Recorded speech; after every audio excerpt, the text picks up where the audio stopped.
जय श्री कृष्णा। राधे राधे। सटतिला एकादशी व्रत कथा।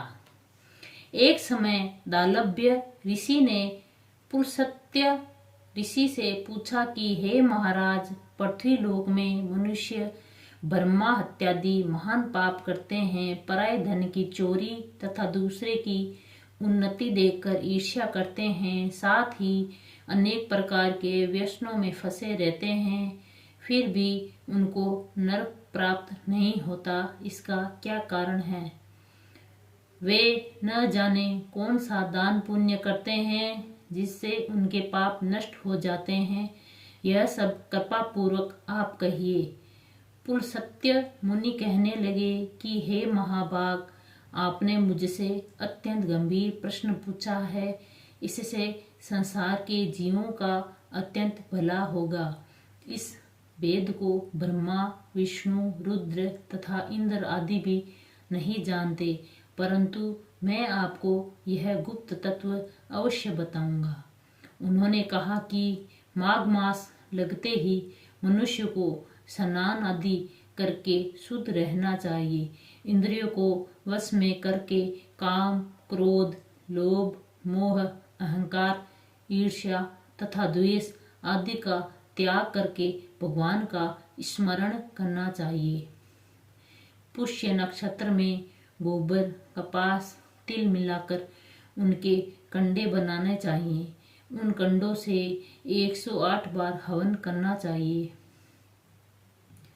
उस दिन मूल नक्षत्र हो और एकादशी तिथि हो तो अच्छे पुण्य देने वाले नियमों का ग्रहण करें। सनादिक नित्य क्रिया से निवृत्त होकर सब देवताओं के देव श्री भगवान का पूजन करें और एकादशी व्रत धारण करें। रात्रि को जागरण करना चाहिए। उसके दूसरे दिन धूप, दीप, नैवेद्य आदि से भगवान का पूजन करके खिचड़ी का भोग लगाएं। तत्पश्चात पेठा, नारियल, सीताफल या सुपारी का अर्घ्य देकर स्तुति करनी चाहिए। हे भगवान, आप तीनों को शरण देने वाले हैं।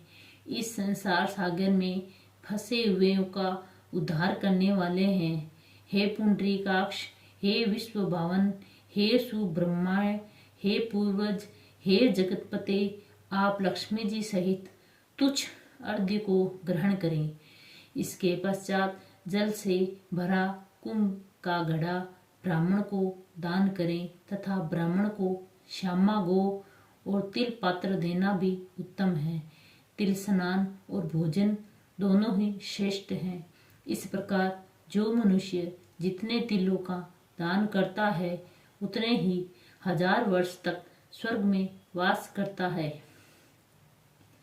तिल स्नान, तिल का उपटन, तिल का हवन, तिल का तर्पण, तिल का भोजन और तिलों का दान, ये तिल के 6 प्रकार हैं। इसके प्रयोग के कारण ही यह सटतिला एकादशी कहलाती है। इस व्रत के करने से अनेक प्रकार के पाप नष्ट हो जाते हैं। इतना कहकर पुलस्त्य ऋषि कहने लगे कि अब मैं तुमसे एकादशी की कथा कहता हूँ।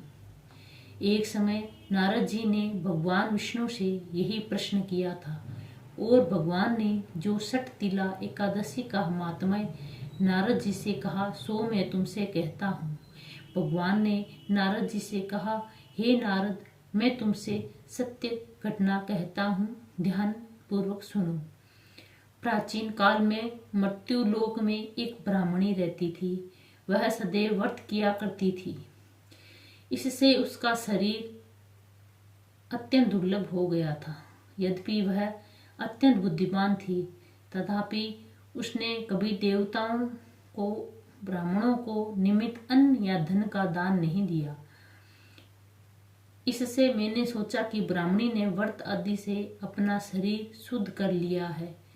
अब इसे विष्णु लोक तो मिल ही जाएगा, परंतु इसने कभी अन्न का दान नहीं किया।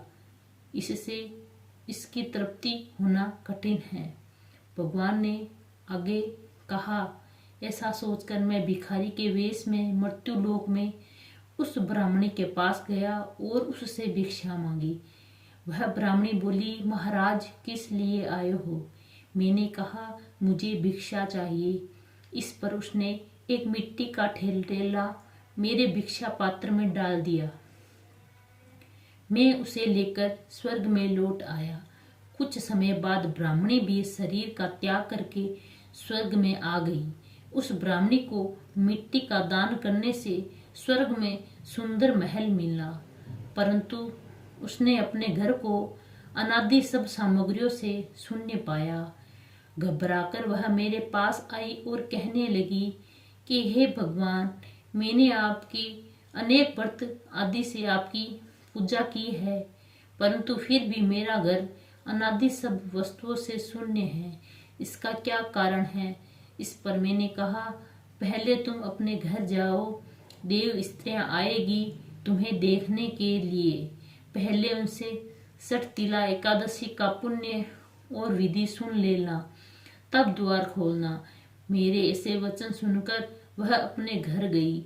जब देव स्त्रियां आई और द्वार खोलने को कहा तो ब्राह्मणी बोली, आप मुझे देखने आई हैं तो सठ तिला एकादशी का महात्म्य मुझसे कहो।